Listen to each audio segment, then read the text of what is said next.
নাউযুবিল্লাহি মিন যালিক। অথচ আমাদের আহলুস সুন্নাত ওয়াল জামাতের আকীদা হলো দুনিয়ায় আমরা যত কিছু দেখি সব মাখলুক, এই সব কিছুর পূর্বে আল্লাহ তাআলা ছিলেন। তো এখানে আবু বকর জাকারিয়া যে কথাটা বলেছেন আল্লাহ তাআলা আরশে থাকেন, এটা হলো তার সুস্পষ্ট একটা মূর্খতা এবং অজ্ঞতা। এখানে একটা গুরুত্বপূর্ণ বিষয় হলো যে কোরআনে যে এসেছে সুম্মাস্তাওয়া আলাল আরশ, এই ইস্তাওয়া শব্দটার অর্থ কি হবে? আবু বকর জাকারিয়া সাহেব মূলত এই যে কিতাবের নাম দিয়েছেন আরশে ওঠা, আবার তিনি বলে ফেলেছেন যে তিনি আরশে থাকেন, এই যে কথাটা তিনি বলেন, এই কথাটা মূলত তিনি ইস্তাওয়া এর অর্থ গ্রহণ করেন ইস্তেকরার থেকে। অর্থাৎ উনি বলেন ইস্তাওয়ার অর্থ হলো ইস্তাকাররা, ওইটা থেকে তিনি মানা নেন, অর্থ নেন যে আল্লাহ তাআলা আরশে উঠলেন।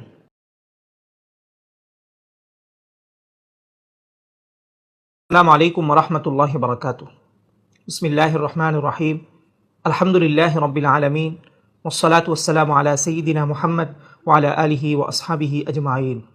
এই কিতাবটিকে আমাদের অনেকেই চিনেন এবং আমাদের অনেক ভাই এই কিতাবটি পড়েছেন এবং অনেক ভাই মনে করেন এই কিতাবের মধ্যে যা আছে সব সহিহ আকীদা। অনেক ভাই মনে করেন যে বাংলাদেশের মধ্যে সহিহ আকীদার শ্রেষ্ঠ কিতাব হচ্ছে এটি। তবে আজকে আমি আপনাদেরকে এই কিতাব থেকে এমন একটা জিনিস দেখাবো, আপনি অবাক হয়ে যাবেন। এই কিতাবের 67 পৃষ্ঠার মধ্যে শায়েখ আবু বকর জাকারিয়া সাহেব একটি মূলনীতি উল্লেখ করছেন। যেমন দেখুন, তিনি লিখছেন, আল্লাহ তাআলা কর্তৃক তার আরশের উপর ওঠা এবং সেখানে থাকা এই গুণটি যতক্ষণ কেউ স্বীকার না করবে ততক্ষণ সে ঈমানদার বলে বিবেচিত হবে না। এখানে শায়েখ আবু বকর জাকারিয়া সাহেব সুস্পষ্ট ভাষায় বলছেন আল্লাহ তাআলা আরশের উপর উঠেছেন এবং তিনি সেখানে থাকেন। এই বিশ্বাস যদি কেউ না রাখে তাহলে সে ঈমানদার হবে না। অর্থাৎ আমি আপনি যেমন ঘরে থাকি, আল্লাহ তাআলাও তেমনি আরশে থাকেন। তার মানে আরশকে আল্লাহ তাআলা থাকার স্থান? নাউযুবিল্লাহি মিন যালিক। আসলে আমরা একটু দেখি আরশ সম্পর্কে আমাদের ইমামরা কি বলেছেন। যেমন আমার সালাফি ভাইরা পরিচয় দেন যে তারা হলো আহলুল হাদিস। তাদের থেকেও বড় আহলুল হাদিস ছিলেন হাফিজ ইবনে হাজার রাহমাতুল্লাহি আলাইহি। সেই ইবনে হাজার রাহমাতুল্লাহি আলাইহি ফাথুল বারির মাঝে আরশ কি এ বিষয়ে তিনি লিখেন, ওয়ালাইসাল আরশু বিমাউদিআ ইস্তিকরারিল্লাহি তাআলা তাবারাকাল্লাহু ওয়া তানাজ্জাহা আন মুশাবাহাতি খালকিহি। আরশ এটা আল্লাহ তাআলার ওঠা ও থাকার স্থান নয়, আল্লাহ তাআলা তার সৃষ্টির সদৃশ হওয়া থেকে চিরপবিত্র। আবু বকর জাকারিয়া সাহেব বলছেন আরশ আল্লাহ তাআলার ওঠা এবং থাকার জায়গা, থাকার স্থান। আর হাফিজ ইবনে হাজার রাহমাতুল্লাহি আলাইহি বলছেন আরশ এটা আল্লাহ তাআলা ওঠার জায়গা নয়, কারণ আল্লাহ তাআলা মানুষের সদৃশ নয়। যখন আপনি এই কথা বলবেন আল্লাহ আরশে থাকেন, তার মানে আল্লাহ মানুষের মতো। এখন আপনাকে যদি প্রশ্ন করা হয় আরশ সৃষ্টির পূর্বে আল্লাহ কোথায় থাকতেন? আরশ সৃষ্টির পূর্বে তো আল্লাহ তাআলা ছিলেন, সবকিছু সৃষ্টির পূর্বে আল্লাহ তাআলা ছিলেন। তখন কি তিনি কোনো জায়গাতে ছিলেন? তিনি যদি কোনো জায়গাতেই থাকেন তাহলে তো বোঝা যায় আল্লাহ তাআলার যেমন শুরু নাই, ওই জায়গাটারও তেমন শুরু নেই। নাউযুবিল্লাহি মিন যালিক। অথচ আমাদের আহলুস সুন্নাত ওয়াল জামাতের আকীদা হলো দুনিয়ায় আমরা যত কিছু দেখি সব মাখলুক, এই সব কিছুর পূর্বে আল্লাহ তাআলা ছিলেন। এখানে আবু বকর জাকারিয়া যে কথাটা বলেছেন আল্লাহ তাআলা আরশে থাকেন, এটা হলো তার সুস্পষ্ট একটা মূর্খতা এবং অজ্ঞতা। এখানে একটা গুরুত্বপূর্ণ বিষয় হলো যে কোরআনে যে এসেছে সুম্মাস্তাওয়া আলাল আরশ, এই ইস্তাওয়া শব্দটার অর্থ কি হবে? আবু বকর জাকারিয়া সাহেব মূলত এই যে কিতাবের নাম দিয়েছেন আরশে ওঠা, আবার তিনি বলে ফেলেছেন যে তিনি আরশে থাকেন, এই যে কথাটা তিনি বলেন, এই কথাটা মূলত তিনি ইস্তাওয়া এর অর্থ গ্রহণ করেন ইস্তেকরার থেকে। অর্থাৎ উনি বলেন ইস্তাওয়ার অর্থ হলো ইস্তাকাররা, ওইটা থেকে তিনি মানা নেন, অর্থ নেন যে আল্লাহ তাআলা আরশে উঠলেন। তো আমি এখানে মধ্যে আপনাদের নিকট আপনাদের সকলের প্রিয় একজন ব্যক্তি শেখ আলবানী রহমতুল্লাহি আলাইহি থেকে একটা দলিল দিচ্ছি। সেখানে তিনি দেখুন লিখেছেন যে ইস্তাওয়া যে শব্দটা, এই শব্দটার অর্থ ইস্তেকরার করা যাবে কিনা। শেখ আলবানী রহমতুল্লাহি আলাইহির আকীদা সংক্রান্ত আলোচনা, তারপরে তার লিখনীগুলো থেকে একটা সিলসিলা তৈরি করা হয়েছে। সেখানের মধ্যে তিনি ইস্তেকরার এই অর্থ দ্বারা ইস্তাওয়া করা যাবে কিনা তিনি এই বিষয়ের প্রশ্ন করা হয় এবং দেখুন তিনি কি জবাব দিয়েছেন। সুআলুন কদিয়াতু ইস্তিওয়া ইল্লাহি আলা আরশিহি হাল তা'নি আন্না আল্লাহ মুস্তাকিরুন বিযাতি আলা আল আরশি। প্রশ্ন, আল্লাহ তাআলা আরশে ইস্তাওয়া এর অর্থ কি তিনি আরশে উঠলেন, এটা করা যাবে? আর শেখ আলবানী রাহমাতুল্লাহি আলাইহি জবাব দিচ্ছেন, লা ইয়াজুজু ইস্তি'মালু আলফাযিন লাম তারিদ ফি আশ-শার'i لا يجوز أن يوصف الله بأنه مستقر لأن الاستقرار أولا صفة بشرية، ثانيا لم يوصف بها ربنا عز وجل حتى نقول استقرار يليق بجلاله وكماله كما نقول في الاستواء، فنحن لا نصف الله إلا بما وصف به نفسه ثم مقرونا مع التنزيل ليس كمثله شيء وهو السميع البصير। এমন কোন শব্দ ব্যবহার করা জায়েজ নেই যা শরীয়তে বর্ণিত হয়নি। সুতরাং আল্লাহ আরশে উঠলেন এটা বলা যাবে না, কারণ ওঠা এটা মানুষের গুণ।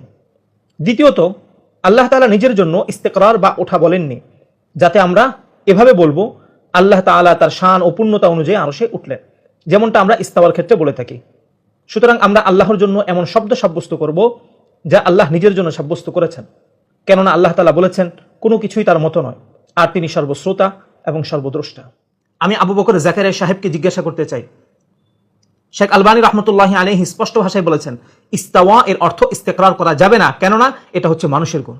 অথচ আপনি ইস্তাওয়া শব্দের অর্থ করছেন ইস্তেকরার। এটার উপর ভিত্তি করে আপনি কিতাবের নাম রেখেছেন তিনি আরশে উঠলেন।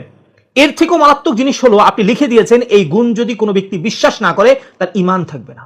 আমি আপনাকে প্রশ্ন করতে চাই, আবু বকর জাকারিয়া সাহেব শেখ আলবানী রহমতুল্লাহি আলাইহির কি ঈমান আছে? কেননা তিনি তো সুস্পষ্ট ভাষা ইস্তেকরারকে নাকচ করেছেন।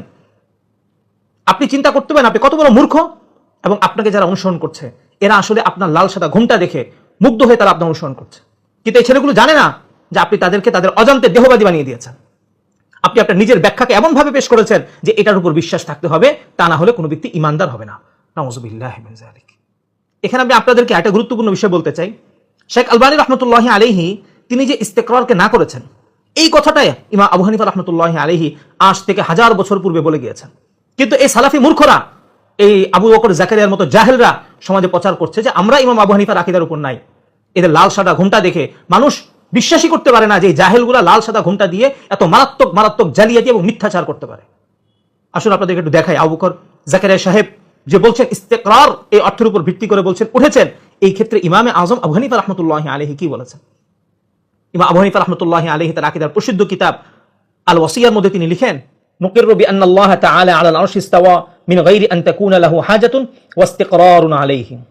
আমরা এটা স্বীকার করি যে আরশের প্রতি কোনরূপ মুখাপেক্ষিতা ও আরশে ওঠা ও অবস্থান গ্রহণ ব্যতীত আল্লাহ তাআলা আরশে ইস্তাওয়া। আমি মাত্র 2 জন ব্যক্তি থেকে দলিল দিলাম, আমি বুনিয়াদে আকাইদের মধ্যে আরো বহু ব্যক্তি থেকে দলিল দিয়ে দেখিয়েছি ইস্তাওয়া এর অর্থ ইস্তেকরার করা যাবে না।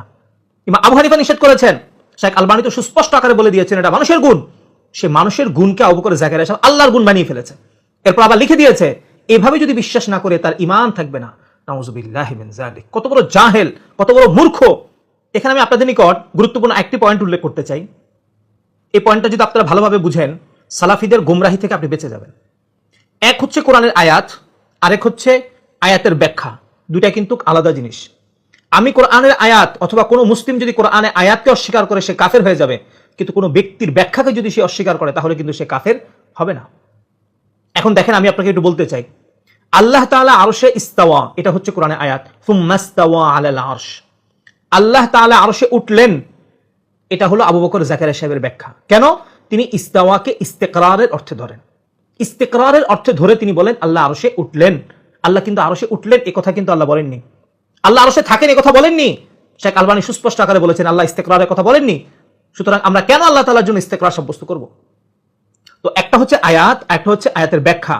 এই সালাফি যারা, এদের জালিয়াতি কত মারাত্মক দেখেন।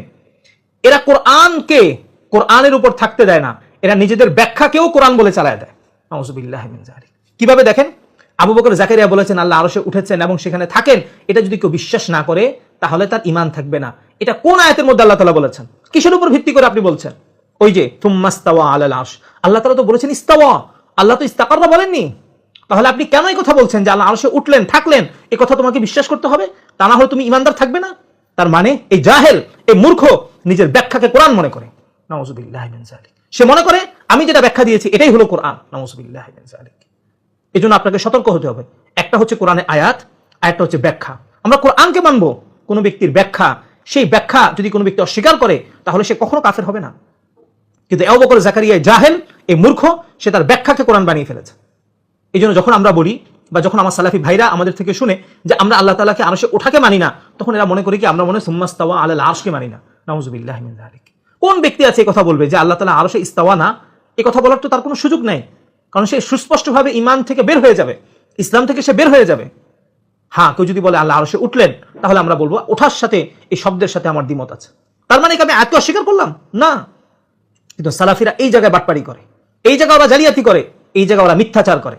ওরা কোরআনের আয়াতের উপর নিজের ব্যাখ্যাকে কোরআনের আয়াত নামে চালায় দেয়। আমি আমার সম্মানিত শ্রোতাদের বলবো এই জায়গাটাতে আপনারা সতর্ক থাকেন। এক হচ্ছে কোরআনের আয়াত, আরেক হচ্ছে কোনো ব্যক্তির ব্যাখ্যা।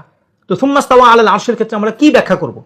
এখানে আমি আমার সাধারণ ভাইদেরকে বলবো যে ভাই, ইমাম আবু হানিফা রাহমাতুল্লাহি আলাইহি যে কথাটা বলেছেন যে আমরা স্বীকার করি আল্লাহ আরশে ইস্তাওয়া, এটাই আপনি বিশ্বাস করেন। এবং দেখুন হাফিজ ইবনে হাজার রাহমাতুল্লাহি আলাইহি ইস্তাওয়ার অর্থটা কি হবে এই বিষয়ে তিনি ফাথুল বারীর মাঝে লিখেন, ইস্তাওয়া আলাল আরশি ওয়া হুয়া মিনাল মুতাশাবিহ আল্লাযী ইউফাওয়াদু ইলমুহু ইলা আল্লাহ তাআলা। ইস্তাওয়া আলাল আরশ, এটা হলো মুতাশাবিহাত আয়াতের অন্তর্ভুক্ত, ফলে এর ইলম আল্লাহ তাআলার নিকট অর্পণ করতে হবে। আমার সাধারণ ভাই যারা আছেন তাদেরকে বলবো, আল্লাহ তাআলা যে শব্দ বলেছেন সে শব্দের উপর আপনি বিশ্বাস রাখেন। যেমন ধরেন কোরআনে এমন অনেক আয়াত আছে যেগুলোকে আমরা জানি না, বুঝি না, যেভাবে বলেছেন সেভাবেই বিশ্বাস রাখি। আলিফ লাম মিম, হামিম, ইয়াসিন, সদ, কফ, এগুলো অর্থ আমরা কেউ জানি না, যেভাবে এসেছে সেভাবে আমরা বিশ্বাস করি। তা আবু হানিফা যেটা বলেছেন যে আমরা স্বীকার করি আল্লাহ আরশে ইস্তাওয়া, আপনি এটাই বলেন, এটা মুতাশাবিহার অন্তর্ভুক্ত। এখন আপনি যদি এই জায়গার মধ্যে ব্যাখ্যা তালাশ করতে চান তাহলে আপনাকে আবু বকর জাকারিয়া সাহেব গুমরাহ করে ফেলবে। ও আপনাকে দেহবাদী বানিয়ে দেবে, ও আপনাকে সহিহ শিরোনামে জাহান্নামে নিয়ে চলে যাবে। সর্বশেষ আমি আপনাদেরকে একটু দেখাতে চাই এই যে ইস্তাওয়া শব্দের অর্থ ইস্তিকরার কারা করতো। এই যে আবু বকর জাকারিয়াকে দেখছেন ঘোমটা পরে ঘুরছে, আসলে মূলত এ হলো দেহবাদীদের লিডার, এ হলো পূর্ববর্তী দেহবাদী, নাম পরিবর্তন করে আমাদের যুগে হয়েছে সালাফি। এই যে সে বলেছে ইস্তিকরার, এর প্রমাণ আপনাদেরকে একটা দেখাই। হাফিজ ইবনে হাজার রাহমাতুল্লাহি আলাইহি ইস্তাওয়ার অর্থ কি হবে এই বিষয়ের মাঝে তিনি ফাথুল বারি মাঝে ইমাম বাত্তাল থেকে নকল করেন, ওয়াকালাতিল মুজাসসিমা মা'নাহু আল ইস্তিকরার। দেহবাদীরা বলে ইস্তাওয়ার অর্থ হলো ইস্তিকরার, অর্থাৎ আল্লাহ তাআলা আরশে উঠলেন এবং থাকেন। আশা করি আপনাদের নিকট স্পষ্ট, এই যে আবু বকর জাকারিয়া এ মূলত হলো দেহবাদীদের লিডার। আপনি তাকে দেখতে পাচ্ছেন সহিহ আকীদার না, সে মূলত দেহবাদী আকীদার অনুসারী। শেখ আলবানী রাহমাতুল্লাহি আলাইহি সুস্পষ্ট আকারে বলেছেন ইস্তিকরার এটা মানুষের গুণ, এটা আল্লাহ তাআলার জন্য সাব্যস্ত করা যাবে না। অথচ এই শব্দের উপর ভিত্তি করে সে কিতাবের নাম রেখে দিয়েছে আল্লাহ আরশে উঠলেন। আর এই জাহেল, এই মূর্খ আহলে হাদিসের ছেলেগুলা মনে করছে আমার শায়েখ আমাকে সহিহ আকীদা দিয়েছে, এজন্য মনে করে যে এই কিতাব হলো বাংলাদেশের মধ্যে সবচেয়ে বিশুদ্ধ কিতাব, নাউযুবিল্লাহি মিন যালিক। অথচ এই কিতাব শুরু হয়েছে যায়িফ হাদিস দিয়া। আজকের আলোচনার খোলাসা: 1, আবু বকর জাকারিয়া সাহেব বিশ্বাস করেন আল্লাহ তাআলা আরশে থাকেন। থাকা হচ্ছে মানুষের গুণ, মানুষ ঘরে থাকে, যেমন আবু বকর জাকারিয়া সাহেব ঘরের ভিতর থেকে থেকে দেহবাদী আকীদা প্রচার করে। আল্লাহ তাআলা মানুষের মতো না, এজন্য আল্লাহ তাআলা আরশে থাকেন না। হাফিজ ইবনে হাজার সুস্পষ্ট আকারে বলেছেন আরশ আল্লাহ তাআলা থাকার স্থান নয়, আল্লাহ তাআলার মাখলুক হচ্ছে আরশ, কিন্তু আল্লাহ তাআলা আরশে থাকেন না এবং তিনি সেখানে উঠেনও না। 2, আবু বকর জাকারিয়া সাহেব নিজের মূর্খতার কারণে, নিজের দেহবাদের কারণে, দেহবাদী আকীদা প্রচারের কারণে সে ইস্তাওয়ার অর্থ করে ইস্তিকরার। অথচ শেখ আলবানী সুস্পষ্ট আকারে বলেছেন ইস্তিকরার হলো মানুষের গুণ, এটা আল্লাহ তাআলার জন্য সাব্যস্ত করা যাবে না। ইমাম আবু হানিফা রাহমাতুল্লাহি আলাইহি সুস্পষ্ট আকারে বলেছেন ইস্তাওয়ার অর্থ ইস্তিকরার করা যাবে না। আপনারা যদি ইস্তাওয়া নিয়ে আরো তাফসীলিভাবে আরো বিস্তারিতভাবে জানতে চান, আমার লিখিত বই বুনিয়াদি আকাইদ এটা সংগ্রহ করতে পারেন। এখানে আমি ইস্তাওয়া বিষয়ে বিস্তারিত আলোচনা করেছি এবং সেখানে দেখিয়েছি। আপনি যদি তর্জমা করতে চান তাহলে আপনি কোন তর্জমাটা করবেন। বাকি আমি সাধারণ ভাই হিসাবে সকলকে বলেছি আপনারা এখানে তাফসীর করে দেন, অর্থাৎ এটার মানা আল্লাহ তাআলাই জানেন। 3, এক হচ্ছে কোরআনের আয়াত, আরেক হচ্ছে কোনো ব্যক্তির ব্যাখ্যা। আমরা কোরআনের আয়াতকে মানবো, কোনো ব্যক্তির ব্যাখ্যা যদি কোরআন ও সুন্নাহর সাথে মিলে আমরা সেটা মানবো, না হলে আমরা সেটা মানবো না। আবু বকর জাকারিয়া সাহেব ইস্তাওয়ার অর্থ করেন ইস্তিকরার, এটা হলো তার মূর্খতা এবং অজ্ঞতা, এবং এটা মূলত করতো দেহবাদীরা। সুতরাং আমরা আবু বকর জাকারিয়া সাহেবের অনুসরণ এখানে করব না। 4, শেখ আলবানী রাহমাতুল্লাহি আলাইহি খুব সুন্দর একটি মূলনীতি বলেছেন, আল্লাহ তাআলা নিজের জন্য যা সাব্যস্ত করেছেন আমরা তার জন্য তাই সাব্যস্ত করব। আল্লাহ তাআলা নিজের জন্য ইস্তাওয়া সাব্যস্ত করেছেন, আমরা ইস্তাওয়া বলবো। আল্লাহ তাআলা নিজের জন্য ইস্তিকরার বা ইস্তাকাররা বা ওঠা থাকা এগুলো আল্লাহ তাআলা সাব্যস্ত করেননি, সুতরাং এই গুণ আমরা আল্লাহ তাআলার জন্য সাব্যস্ত করব না। আল্লাহ তাআলা তার জন্য যতটুকু সাব্যস্ত করেছেন আমরা শুধু তার জন্য ততটুকুই সাব্যস্ত করব।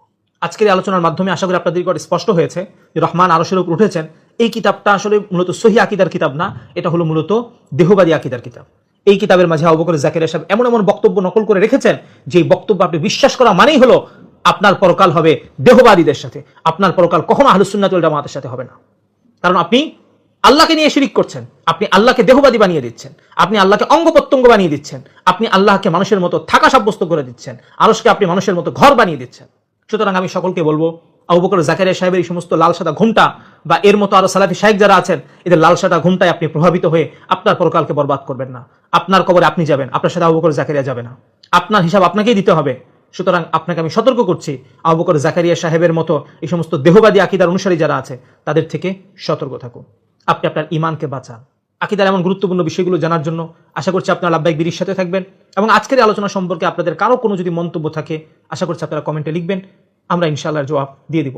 সাথে সাথে আশা করছি আপনি আলোচনাটি শেয়ার করে দিবেন যাতে করে আমাদের অন্যান্য মুসলিম ভাই বোনদের ঘরে প্রকৃত সহিহ আকীদা পৌঁছে যায় এবং সহিহ আকীদা নামক দেহবাদী আকীদা থেকে যেন সকলে সতর্ক হতে পারে।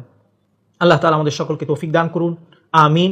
ওয়া আখিরু দাওয়ানা আনিল হামদুলিল্লাহি রাব্বিল আলামিন। আসসালামু আলাইকুম ওয়া রাহমাতুল্লাহি ওয়া বারাকাতুহু।